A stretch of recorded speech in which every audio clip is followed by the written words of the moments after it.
Barry Kelly grew up in a tough district in Liverpool where gang culture had taken root. By his mid-20s, Kelly was deeply involved with the East Side Boys, a Merseyside organised crime group run by brothers Jake and Callum Burrows. He wasn't just a street-level dealer. Kelly became a trusted lieutenant in the gang's hierarchy. Prosecutors later described him as being a link between all the illicit activities in the gang, from Class A drugs to firearms dealings. In other words, Barry Kelly had his hands in everything, moving heroin and crack cocaine, sourcing guns, and overseeing deals. His reliability and nerve earned him a reputation within the gang as someone who could get things done. This rise from a local lad in Speke to a key gangland operative was fueled by the profits of drugs and guns, and it came with a heavy dose of violence and risk. Kelly's ascent coincided with a surge of gang warfare on the streets of South Liverpool. The East Side Boys were determined to control Speke's drug trade, and they were willing to use terror to maintain their grip. In the space of just 14 months between 2016 and 2017, there were 10 shootings linked to turf disputes in the community. 13 people were injured in the crossfire, including an innocent toddler caught in one spray of bullets. Neighbours in this tight-knit community were left living in fear as the rival gangs battled over territory.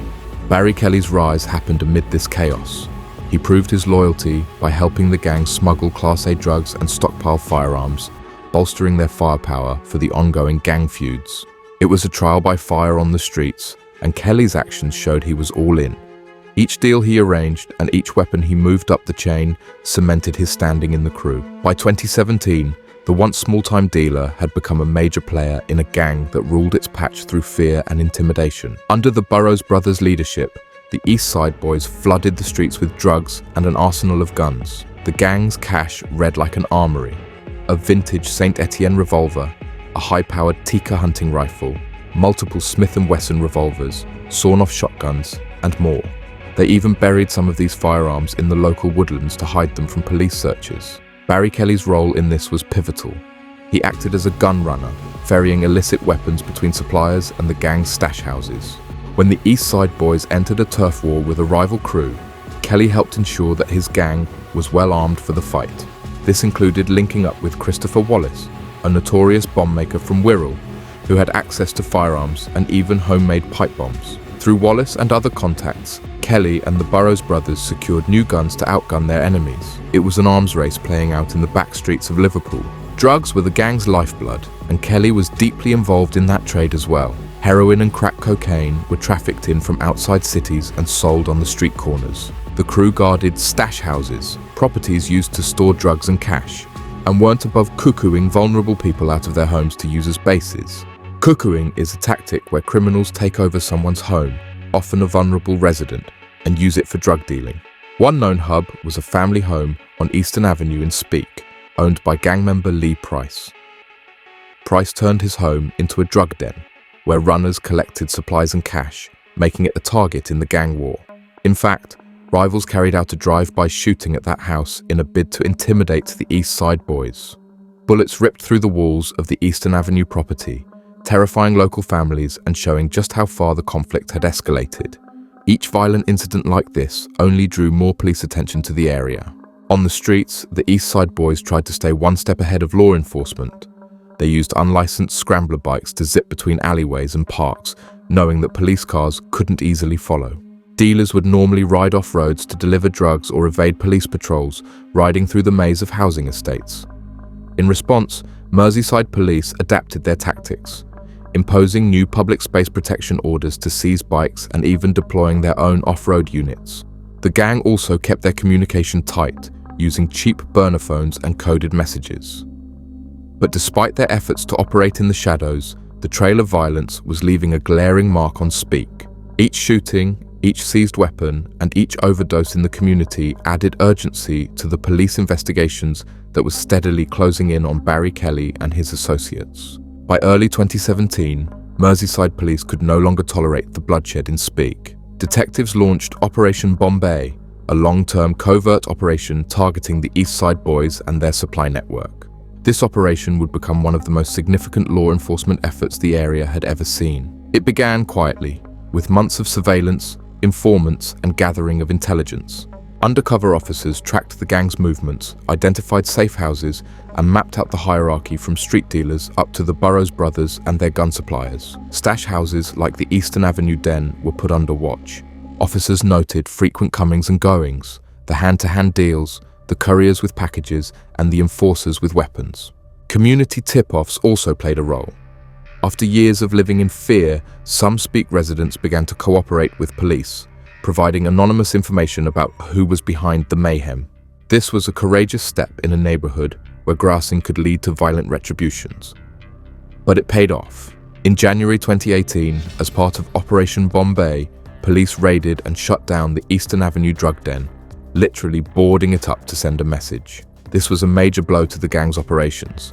One of their main safe havens was gone, and with it, a cache of drugs and possibly weapons. Operation Bombay continued to ramp up over the next year. Police targeted cuckooed houses and other gang hideouts across South Liverpool, conducting coordinated raids to seize drugs and guns. They even organised highly visible tactics to rattle the gang's confidence.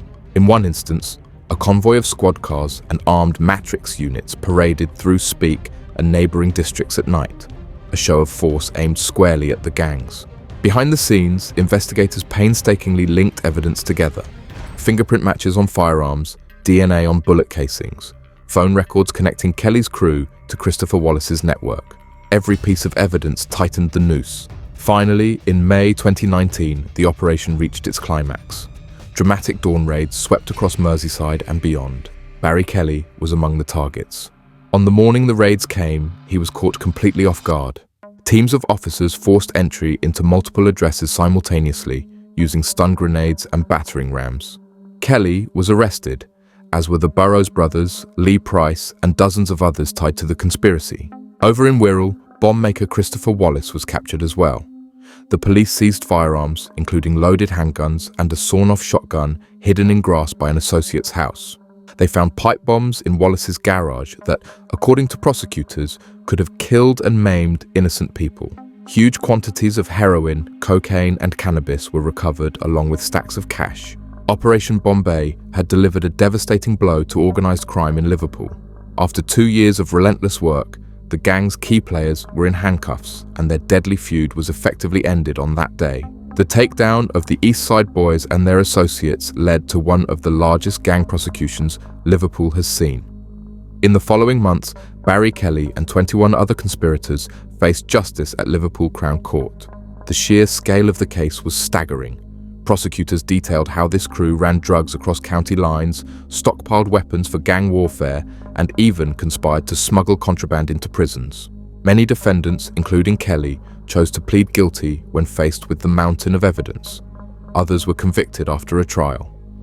In total, the court handed down over 300 years of prison time to the gang members, a clear signal of how serious their crimes were. The sentences reflected each person's role. Christopher Wallace, the bomb maker at the top of the chain, received a life sentence with a minimum of 31 years to serve. Judge Andrew Watson did not mince words about the danger posed by Wallace's pipe bombs and firearms. The gang leaders, Jake and Callum Burrows, were given 25 years and 20 years respectively. They had been found guilty of multiple firearms conspiracies and Class A drug dealing, effectively crippling their reign over Speke. Lee Price, who turned his home into the gang's armory and drug warehouse, was jailed for 22 years.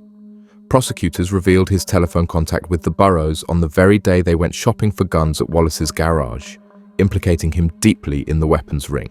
Barry Kelly's turn to hear his fate came as he stood in the dock at age 26. The court heard how Kelly was a trusted multitasker for the gang, involved in everything from moving Class A heroin and cocaine to ferrying handguns and ammunition.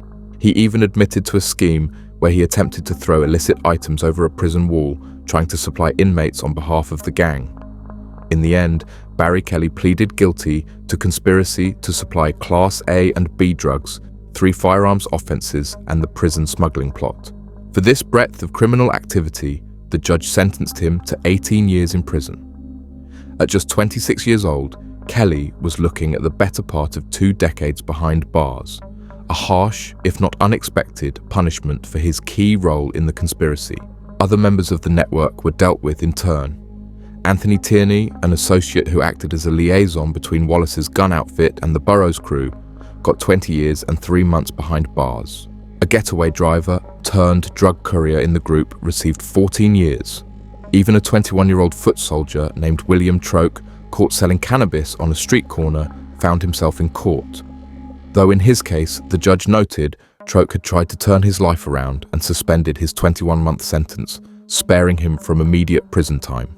Another man, Jack Ross, had been linked to a gang shooting after his DNA was found on a buried rifle. He received 3 years in prison, on top of a separate drug sentence he was already serving. In case after case, the message was clear. The justice system came down hard on this gang. When the dust settled, Merseyside police publicly underscored the impact of dismantling the East Side boys. In the 600 days following Operation Bombay's conclusion, reports of serious violence in Speke dropped dramatically, with 0 gun discharges reported in that period. The community that had once been under the thumb of Kelly and his crew finally saw some peace return to its streets. But for Barry Kelly, the next chapter of his life would play out in prison halls rather than the alleys of Liverpool.